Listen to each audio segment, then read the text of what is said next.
So, morning weight yesterday, 240, 239.6, but we can say 240 for argument's sake.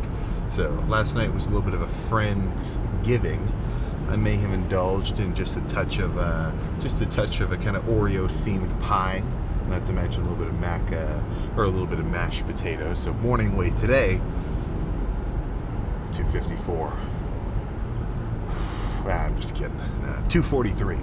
So that's within a I'll say this, then I'll kind of explain it. That's within a reason of carbability, if you kind of catch what I'm saying. So the way that I look at dieting is you have a level of fullness in terms of carbs from if you've been eating a lot of food, and depending on how full you are in combination with how much food you're eating is going to decide where you're burning energy to use to, basically keep your body functioning as it is. Even just sitting here breathing, my heart's pumping blood throughout I got all sorts of every bodily system functioning. That's taking energy. So in an instance where I'm eating a lot of food, I'm fully carbed up, well, there's no chance I'm going to use my internal body fat for energy. Why would I? I've got so much food coming in, and my carbs are like totally maxed out. Well, I'm just going to use the food that I'm eating and then even store some of that extra energy as body fat, right? So let's take somebody who is, maybe they just went on like a 3-day fast, so they haven't been eating a lot of food. Now their glycogen, their muscle sugar storage levels are very low.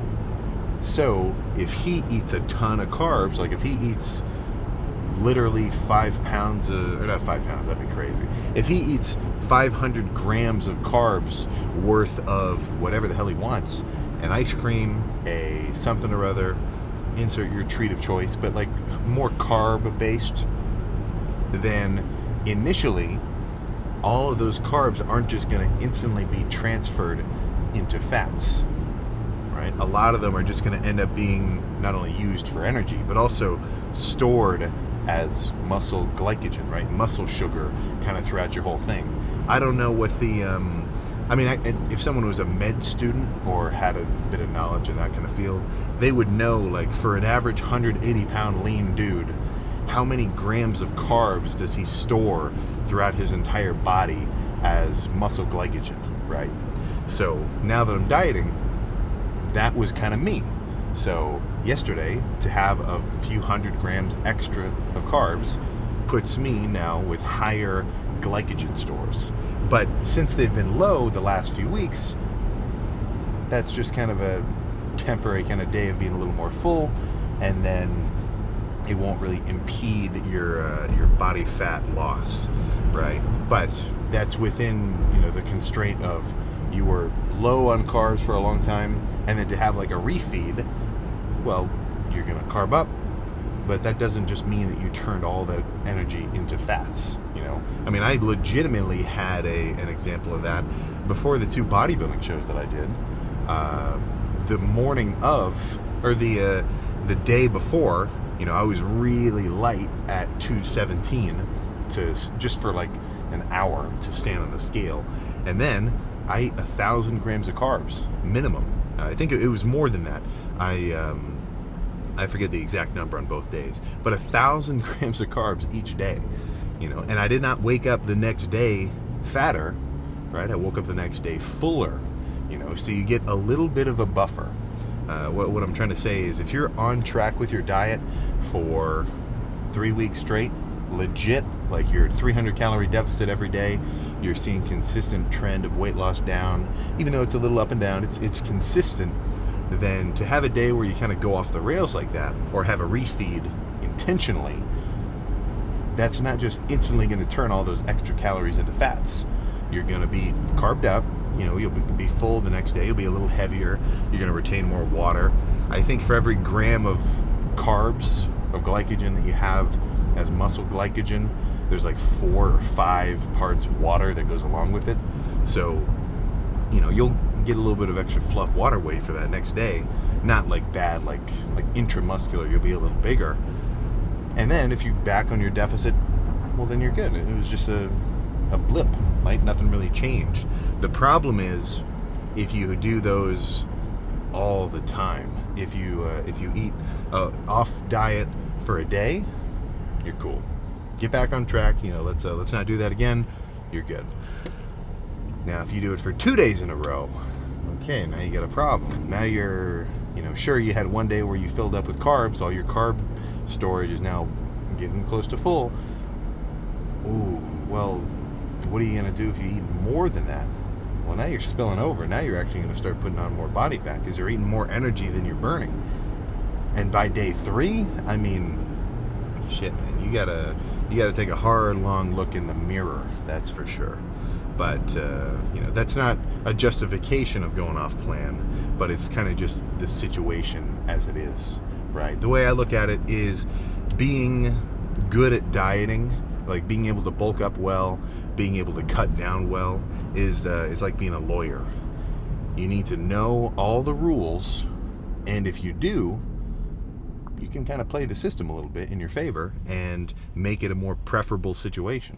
So I can save a bunch of calories for later tonight, and I could have like a big filling meal of probably whatever I wanted, And as I get closer to actually like competition ready, that's not as true. It's a lot more strict. That's just like everything I'm saying now about like throwing a treat, like that's kind of at the window. Just because you got to really get super consistent with like your sodium intake and your that's different than regular dieting. But just regular body fat loss dieting, it's not torture. And especially if you know how to do it and you know like what your buttons are to press on how to have an easier time, well, then it's just not going to be too tricky, right? The problem is that there's no rule book, so you kind of have to practice it yourself. Like yesterday, there was a question I didn't answer for the Q&A. This guy basically goes like, how am I supposed to deal with calories with my mom cooking all my food? And it's kind of tricky because you would say like, well, just get good at guessing how many calories are in the stuff, or like estimating the macro counts of carbs, fats, proteins. But the best way to actually get good at estimating how many calories and proteins and carbs are in foods is by making them, and by like actually cooking ground beef or just making whatever, and then what it looks like when you put it together, and then you can kind of have a good range. Like I think I would do very well on a game show where they put a bunch of random foods in front of you, like and they described it. You get to have a couple of bites, and they said, okay, how many grams of fats, carbs, and proteins are on this plate right here in front of you? All right, I think that if that were the case, I would have a pretty decent ability to be able to say 40 grams of protein, 25 of fats, 80 of carbs, and then everything would go green and I'd win $1 zillion or something like that. But yeah, plan now for this morning is to throw down some chest, 30 minutes of cardio afterwards, but that's already a freaking no-brainer. And then cardio later tonight. So I don't think I'm going to want to go too heavy. I think I'll be a little bit more controlled squeezing today. But I'll see how I feel. Once I actually get started, I warm up my rotator cuffs and get everything kind of moving around. Plus, I like doing some kind of cross-body cable presses to start, and just as like a warm-up to get my kind of pecs activated. That's a good cue for me to say, okay, how am I feeling? Like that's my flight checklist. Okay, is every system in working order here? Are we ready to take off? So if I think my shoulder's a little something, or maybe my chest is a little tight, or whatever, that's my cue to back off. But if everything's solid, all systems green, maybe go a little harder than normal. Like the whole point of the gym is to go harder than you have before. Those giving yourself this new stimulation, because if you came in and only did the exact same weight as you did on day one of working out, you wouldn't make any substantial gains, at least not past a point, right? I mean, 135 used to be nuts for me. So you kind of always have to like chase and kind of claw to get ahead like that. So on the days where you feel good, maybe obviously get a spot, but maybe go for a weight for 12 that you've never done before. If you've only ever done 235 for 12, gee man, get a spotter, get yourself warmed up and amped, go for 245 for 12. Even if you fail it, you still hit a set to failure, which is the goal, and then you're good. You know, like, that's probably my favorite part about going for a really solid heavy set, especially in an off season when I'm trying to gain size, is I can set a goal in my mind. Like, I can say, all right, I want to get 10 reps here, I want to get 15 reps here, whatever. And even if I don't reach that goal, simply to have taken a set to failure is the goal. So I actually did it, right? So, you know, just try to bring it. I guess that's all I'm saying. So nothing else to say. Let's get in there. All right. So not a crazy start, but this is a good start. So with triceps, I've taken a liking to starting with a light squeezing set, or, you know, light-ish, and then moving on to everything else. So that's kind of branched out for a lot of different lifts for me, especially dieting. It, like, I'm not going to say it's the best, but it definitely makes sense to me to do a light squeezing set first, use that as like a primer to get everything started, and then move on to like a heavy press once I'm already kind of warm. I'm not saying it's like the method, but it's not bad. So I'm going to start with single arm, sort of bent over presses. It's not exactly decline, it's not incline either, it's kind of just a little in between. And the real meat and potatoes here isn't like a crazy stretch like on a chest press over there. It's going to be the actual squeeze toward the bottom. So I want to feel like the only reason I can't move my hand any further is because my chest is running into itself and it just can't flex anymore. So with only 130, actually I can do 140. This will be very controllable, so I'm going to make that squeezing hold really count. I'd be surprised if I got 20 reps here, because I want to make the first 10 minimum like really, not damaging, but say stimulating. All right.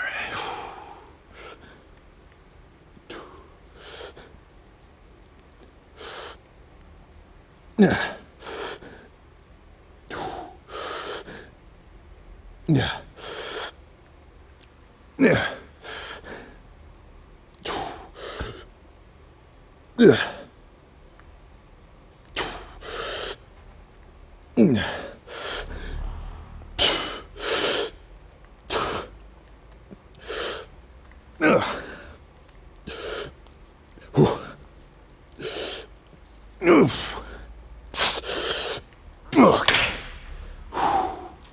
All right, that's actually a better stretch than I thought.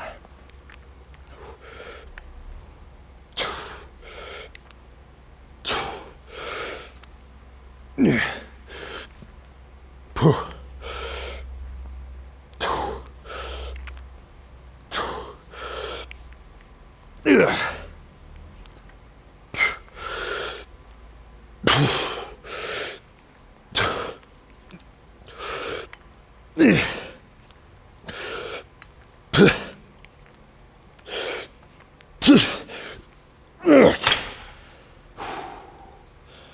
Okay.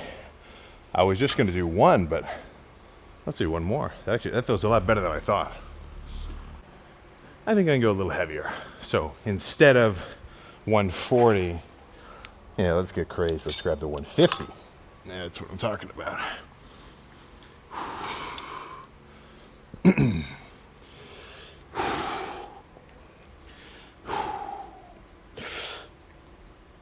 Yeah.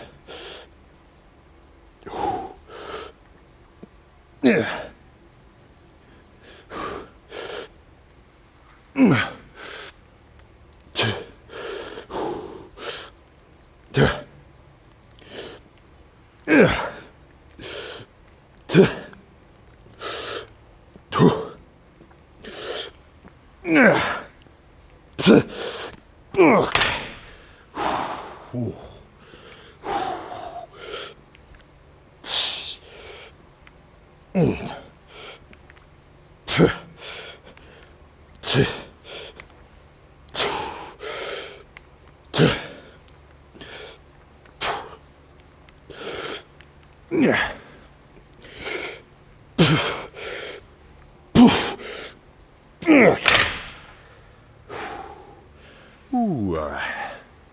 Let's change it up and do a pec deck next. Normally I save pec deck for the end. Nah, let's get it second in command. So very similar approach to those cable presses. I'm gonna do a squeeze and hold while I can. And then, once I can't really substantially sit here for a second and squeeze it, switch approaches. So it's kind of like a 2-phase set. It's like, or really 3 phases. So phase 1, squeezing, holding reps, second and a half, maybe something like that. Then phase 2, just quick full reps. And then phase 3, partials until, you can't really get much more juice out of the tank.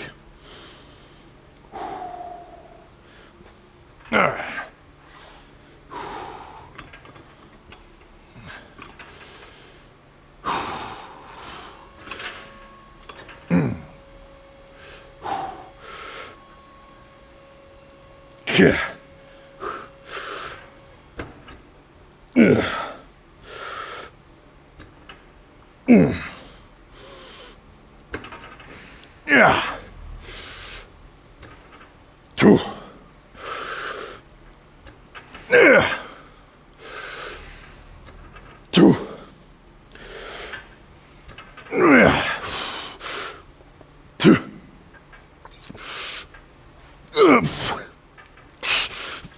Okay. Oh my gosh. Ooh. All right, one more of those. One more of those. That felt pretty good. Same deal. Same freaking deal. Let me put this 1 notch back though.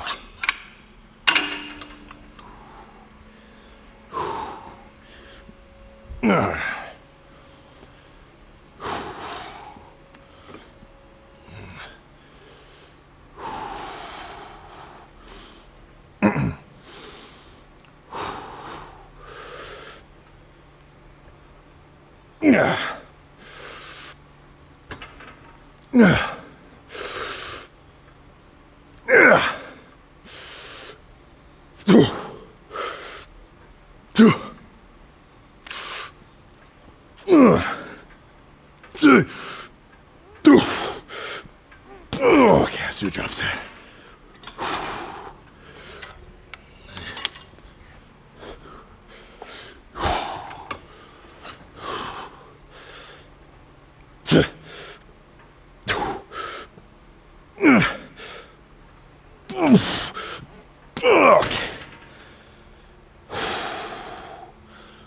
Oh my gosh.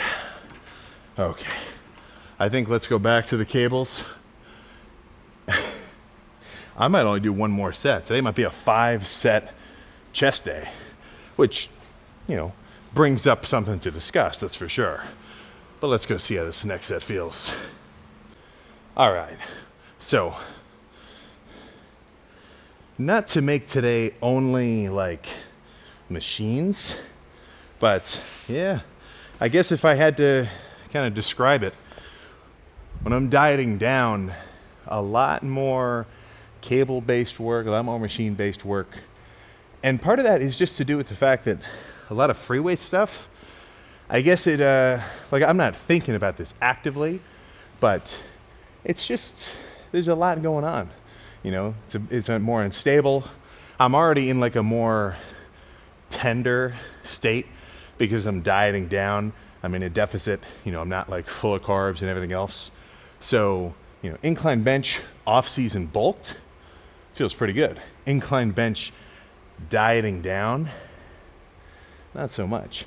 And also, the squeeze is kind of compromised, like I'm not getting an awesome squeeze on incline Smith or, incline dumbbell's pretty good.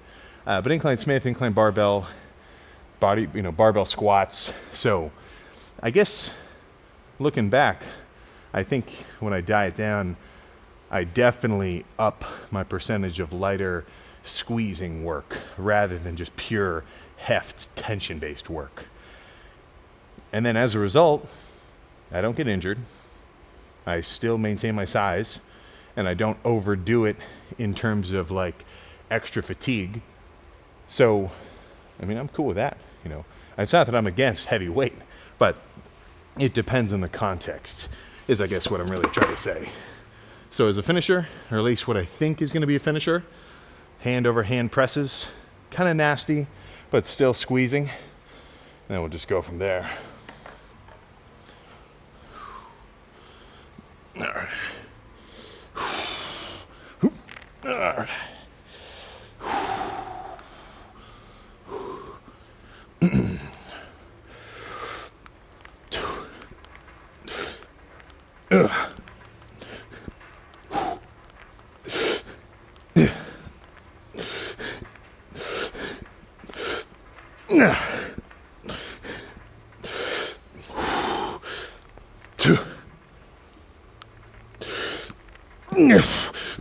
Okay.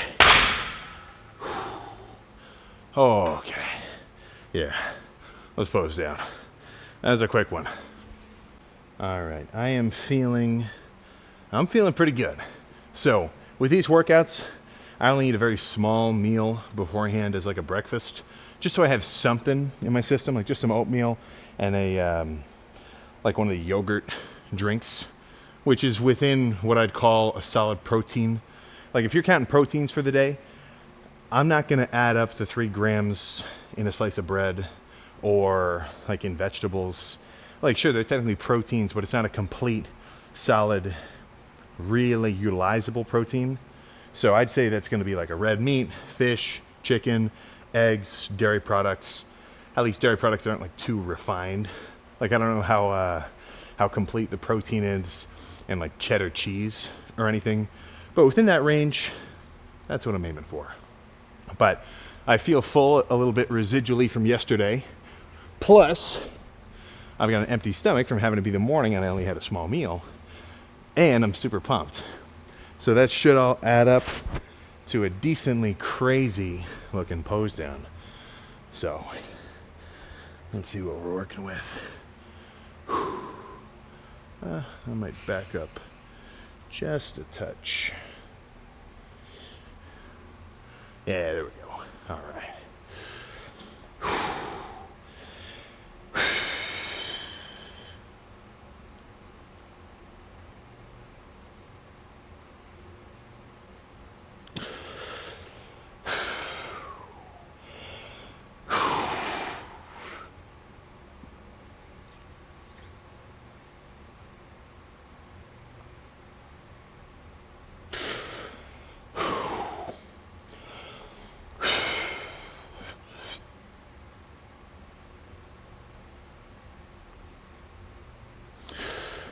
Oh my goodness.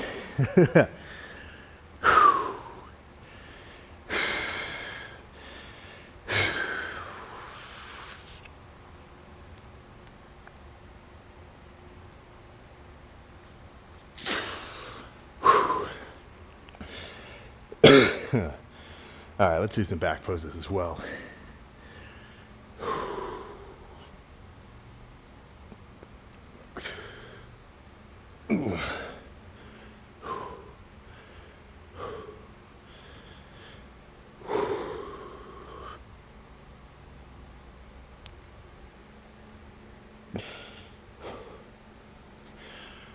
Oh man. Well, needless to say, no, that's freaking cool. So, yeah, I mean, I don't know if it's for me a little bit more carved up, but I feel like midsection wise, this is starting to be a good chunk of separation. And am I tripping? Is that an ab vein crawling across me? I guess we'll see, right? It's gonna take a while. So a little ab training tip. Personally, I don't think you need much more than just some kneeling cable crunches with like the rope every so often. I can tell you this, try to avoid like side leans, like, you know, hold a 50-pound kettlebell or something and like work this side portion. Because if you work a muscle, it's just gonna thicken. So honestly, I wish that my waist was trimmer on the inside, because then I'd look freakier up on top. But actually today I'd say is definitely the most aesthetic look of this diet so far. I don't know what the hell I ate yesterday, but I feel like my waist has never looked like this, like sucked in before. Like even just standing, no anything. That's sweet. And the pump benefit is the fact that my chest and my shoulders are a little bit extra big is making me look wider up top and skinnier in the middle. But let's I can't help myself. Let's do a couple more.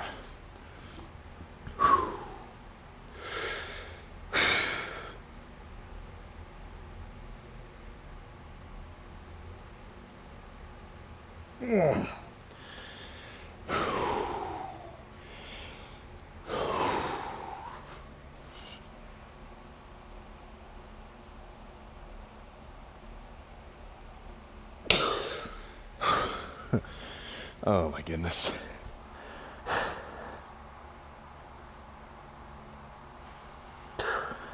Well, I tell you something, that is a good sign for me. So I've still got another like 90 something days of getting progressively leaner. And if I can keep this fullness, I don't want to say dangerous, but for me, this is definitely going to be the craziest cut ever, which just makes it that much easier to not go off the rails and just eat like a crap ton of junk, because I know that that's against the greater goal of looking like a total freak. All right, let's get a couple more.